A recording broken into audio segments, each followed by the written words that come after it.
ഹേ every one അസ്സാം വലൈക്കും welcome back to Sana's vlog. ഇത് തന്നെ നമ്മൾ വേഗം ട്രിപ്പിനായിരുന്നു നെക്സ്റ്റ് ട്രിപ്പ്. അതും കറക്റ്റ് 1 വീക്കിന് ശേഷം നമുക്കുള്ള ട്രിപ്പ് ഇരുന്ന് കൊടൈക്കനാൽ.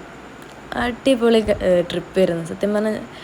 ഒരു എന്താ പറയുക, 1 ഡേ ട്രിപ്പാണെന്നുണ്ടെങ്കിൽ പോലും ലഗേജ് അത്ര അധികം ഉണ്ടായിരുന്നു. അതായിരുന്നു ഏറ്റവും കോമഡി ആയ കാര്യം. അത്ര അധികം എല്ലാവർക്കും ലഗേജും കാര്യങ്ങളും ഉണ്ടായിരുന്നു. പിന്നെയെന്ന് വെച്ചിട്ടുണ്ടെന്നുണ്ടെങ്കിൽ ചില ട്രിപ്പ് എന്ന് പറഞ്ഞിട്ടുണ്ടെങ്കിൽ നമ്മൾ ആ ഡെസ്റ്റിനേഷൻ ആവില്ല നമുക്ക് ഓർമ്മ ഉണ്ടാവുക. ഏത് കാലം കഴിഞ്ഞാലും നമുക്ക് ഓർമ്മ ഉണ്ടാവുക നമ്മൾ എങ്ങനെ പോയി, ആരുടെ കൂടെ. അത് ഡിപ്പെൻസ് അപ്പോൺ നമ്മളെ കൂടെയുള്ള ആൾക്കാരുടെ എനർജി. അവർ ആ ഒരു കമ്പനിക്ക് അനുസരിച്ചിരിക്കും ആ കാര്യങ്ങളൊക്കെ. ഇത് തന്നെ കസിൻസ് ആകുമ്പോൾ പിന്നെ പ്രത്യേകിച്ച് പറയും വേണ്ടല്ലോ. എല്ലാവരും ഭയങ്കര എനർജറ്റിക് ആയിരുന്നു. ഈവൻ കുട്ടികളടക്കം. സത്യം പറഞ്ഞാൽ ഇവരെ ഉമ്മ ഇല്ല, എന്നാലും അവർ അടിപൊളിയായിട്ട് എൻജോയ് ചെയ്ത് കാര്യങ്ങളൊക്കെ. കാരണം അവർ നമ്മളെക്കാൾ എൻജോയ് ചെയ്ത്. സത്യം പറഞ്ഞാൽ നല്ല എനർജി ആയിരുന്നു, മാഷാ അല്ലാ. അപ്പോൾ ഇത് പറഞ്ഞിട്ടുണ്ടെങ്കിൽ നമ്മൾ അവിടെ പോയി അവിടെ വാട്ടർഫാൾസ് കാര്യങ്ങളുണ്ട്. ഐശുവിനെ അനിയെടുത്ത് കിടക്കുന്നുണ്ട്, എൻ്റെ കൈയോട് പിടിച്ചിട്ടുണ്ട്. പിന്നെ കഴിഞ്ഞ് ഞാൻ വീഡിയോസൊക്കെ ഇങ്ങനെ എടുത്തുകൊണ്ടിരിക്കുമ്പോൾ അതിൻ്റെ ഇടയിൽ ആളെ കൈ വിട്ട് അതിൻ്റെ ഹാലാണ് അപ്പോൾ കണ്ട്. നമ്മൾ ഫ്രഷ് ഔട്ട് ആകാൻ വേണ്ടിയിട്ട് റൂം എടുത്ത് അവിടെ നിന്നുള്ള വ്യൂ അത് എനിക്ക് പേഴ്സണലി ഇഷ്ടമായി. റൂം അത്ര ഹൈജീനും കാര്യങ്ങളൊന്നും ഇല്ലായിരുന്നു, എന്നാലും നമുക്ക് അവിടെ നല്ല വ്യൂ അടിപൊളിയായിരുന്നു. എല്ലാവരും വേഗം ഫ്രഷ് ഔട്ടായി ബാഗൊക്കെ പാക്ക് ചെയ്ത് വേഗം ഇറങ്ങി അവിടുന്ന്. ഇനി അവിടെ കൂടുതൽ എന്നാൽ ശരിയാവില്ല, കാരണം നമുക്ക് ഇന്ന് തന്നെ നാട്ടിലേക്ക് തിരിക്കണം. ഇനി നമ്മളൊരു ഗാർഡനിലാണ് ഫസ്റ്റ് പോയത്. ഫുഡൊക്കെ കഴിച്ച നേരം ഗാർഡനിൽ കയറിയപ്പോൾ എന്താ പറയുക, ഫസ്റ്റ് ഒരു വലിയൊരു ഇത് തോന്നിയില്ല. എന്നാലും പിന്നെ നമുക്ക് ഫോട്ടോസും കാര്യങ്ങളൊക്കെ അടിപൊളിയായിട്ട്. എനിക്ക് പേഴ്സണലി എൻ്റെ കാര്യം ഞാൻ പറഞ്ഞത്, എനിക്കത്ര വല്ലാണ്ട് പോലത്തൊരു തോന്നിയില്ല ആ ഒരു ഗാർഡൻ. ബട്ട് ഫോട്ടോസ് കുറേ എടുത്തെല്ലാവരും. പിന്നെ കുറേ ഫ്ലവേഴ്സും കാര്യങ്ങളും പ്രകൃതി രമണീയമായ സ്ഥലമായിരുന്നു അത്. കുട്ടികൾ എന്താ പറയുക കുറച്ച് ഓടിക്കളിച്ച്, പിന്നെ അവിടെ ഒരു ആർട്ടിഫിഷ്യൽ വാട്ടർഫോൾസ് ഉണ്ടായിരുന്നു, അതിൽ കുട്ടികൾ കുറച്ച് കളിച്ച്. നമ്മൾ കുറേ നാട്ടിലുള്ളതും നാട്ടിലില്ലാത്തതുമായ കുറേ സാധനങ്ങൾ, കുറേ പ്ലാന്റ്സും അതിൻ്റെയൊക്കെ ഓരോ കാര്യങ്ങളൊക്കെ കണ്ട്. പിന്നെ ഇതാണ് ഞാൻ നേരത്തെ പറഞ്ഞ വാട്ടർഫോൾസ്.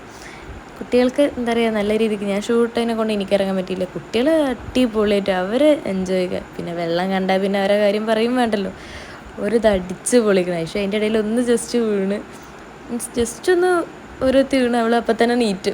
അത്ര പ്രശ്നമൊന്നും ഉണ്ടായില്ല. അത് ആ ഒരു കളിക്കണേൻ്റെ ഇടയിൽ ഉണ്ടായത്, അതൊന്നും സ്ലിപ്പായത്. ബട്ട് അവൾ ആരും കണ്ടില്ല എന്ന് പറഞ്ഞപ്പോൾ വേഗം നീറ്റ്. നമ്മൾ അവിടുന്ന് വേഗം ഇറങ്ങി അവിടുത്തെ ഒരു ബായൊക്കെ പറഞ്ഞ് നേരെ നമ്മൾ വിട്ടത് വ്യൂ പോയിൻ്റാണ്. വ്യൂ പോയിൻ്റ് സത്യം പറഞ്ഞാൽ പേഴ്സണലി എനിക്ക് ഭയങ്കര ഇഷ്ടമായ ഒരു സ്ഥലം എന്ന് പറഞ്ഞാൽ. ഇത് പിന്നെ ട്രോളിയിട്ട് അടക്കും ഇവരെല്ലാവരും, ഞാൻ വ്ളോഗ് എടുക്കണതിൽ ട്രോളുണ്ട് അവിടെ വന്നിട്ട്. ബട്ട് പേഴ്സണലി എനിക്ക് ഭയങ്കര ഇഷ്ടമായി. കാരണം അതിൻ്റെ മേലെ കയറിയിട്ടുള്ള വ്യൂ എന്ന് പറഞ്ഞിട്ടുണ്ടെങ്കിൽ എല്ലാവരും നോക്കി നിന്ന് പോവുക. കുറേ നേരം നോക്കി നിൽക്കുന്നവരുണ്ട്. ബട്ട് പിന്നെ ബാക്കിൽ വരുന്ന ആൾക്കാർക്ക് കാണാൻ പറ്റാത്തതുകൊണ്ട് അവർ മാറി നിൽക്കാൻ നമ്മളോട് പറയുമ്പോഴാണ് കൂടുതൽ പേരും മാറി നിൽക്കുന്നത്. കണ്ട സത്യം പറഞ്ഞാൽ ഇത് ക്യാപ്ചർ ചെയ്യുമ്പോൾ നല്ല പേടിയുണ്ടായിരുന്നു. കാരണം എൻ്റെ ഫോൺ നിലത്ത് വീഴാൻ നല്ല ഡൗട്ട് ഉണ്ടായിരുന്നു. കാരണം അത്ര തിരക്കെന്ന് അത്ര തിരക്ക്. ഞാൻ എന്നിട്ട് കുറച്ചൊക്കെ ക്യാപ്ചർ ചെയ്ത് ഞാൻ വേഗം ഇറങ്ങി. സത്യം പറഞ്ഞാൽ അവിടെ നിന്ന് ഇറങ്ങുമ്പോൾ എന്താ പറയുക, ഒരു ചെറിയൊരു തലർക്കം പോലൊക്കെ ഉണ്ടായിരുന്നു. കാരണം ആ ഒരു ഹൈറ്റിൽ നിന്ന് ഇറങ്ങുമ്പോൾ പിന്നെ ആ ഒരു ക്ലൈമറ്റും കാര്യങ്ങളും എന്തോ അറിയില്ല. ബട്ട് ഈ ഒരു വ്യൂ പേഴ്സണലി എനിക്ക് ഭയങ്കര ഇഷ്ടമായി എന്ന് പറഞ്ഞാൽ ഭയങ്കര ഇഷ്ടമായി. കാരണം നമ്മളവിടെ നിന്ന് കുറേ ഫോട്ടോസും കാര്യങ്ങളൊക്കെ എടുത്ത് പിന്നെ അവിടെ നിന്ന് നമ്മൾ വേഗം ഇറങ്ങി. പിന്നെ നെക്സ്റ്റ് പോകുന്നത് പൈൻ ഫോറസ്റ്റിൽ പോകാമെന്ന് വിചാരിച്ചിട്ട്, അങ്ങനെ എന്തോ വിചാരിച്ചിട്ട് നമ്മൾ വേഗം ഇറങ്ങിയത് അവിടെ നിന്ന് ഇറങ്ങിയപ്പോൾ അത് ഞാൻ കാക്കാനെ മോനെ വെറുപ്പിച്ചുകൊണ്ടിരിക്കുക. അങ്ങനെ കുറേ അവനെ ഫുള്ള് വെറുപ്പിക്കലായിരുന്നു ഞാൻ. എന്തോ ഭാഗ്യത്തിന് അവൻ്റെ വലിയ അടിയൊന്നും കിട്ടിയില്ല എനിക്ക്. പ്രശ്നം തരാൻ മോളെ എന്നുള്ള നോട്ടം നോക്കിയിട്ട് അവൻ പോയി. അങ്ങനെ നമ്മൾ പോയോണ്ടിരിക്കും. ഗുണ കേവിൻ്റെ ഈ ഒരു പോസ്റ്റർ ഉണ്ട്.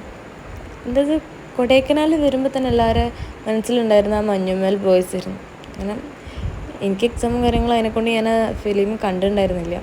നമ്മൾ തിരിച്ച് വരുമ്പോഴാണ് നമ്മൾ ആ ഫിലിം കണ്ടത്.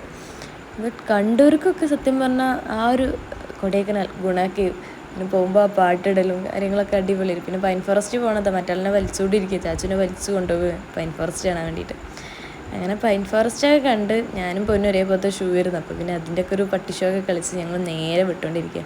അപ്പോൾ ഗുണ കേവിൻ്റെ വീഡിയോസായിട്ട് നെക്സ്റ്റ് വീഡിയോയിൽ വരെ. അതുവരേക്കും ബൈ. Channel share subscribe